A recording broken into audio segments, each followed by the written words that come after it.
Welcome friends. Today we are going to develop our first application. To develop any C# application, we need a Visual Studio. To develop application, first go to File menu and select Project. In C# tab, select Console application.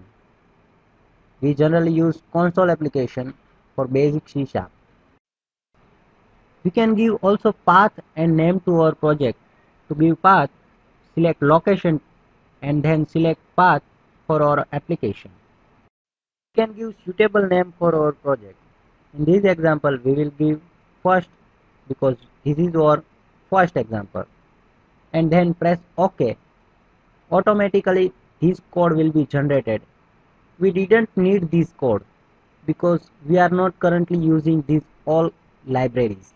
So we will remove these all libraries. This is the class name. Class name must be same as the file name. We must strictly follow this syntax of the main program because C# is the case sensitive language. In C#, every program starts from the main method. And let's start the coding for the printing message on the console.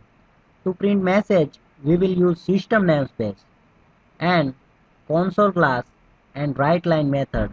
WriteLine method is generally used for printing any string we want to display. It contains one parameter which is a string. We have to give string in the double quoted. Every statement in the C# is ended with a semicolon. So this is our first statement which will be executed and print hello world on the console. So this was our first program. In next example, we will see how to compile this program. Thank you.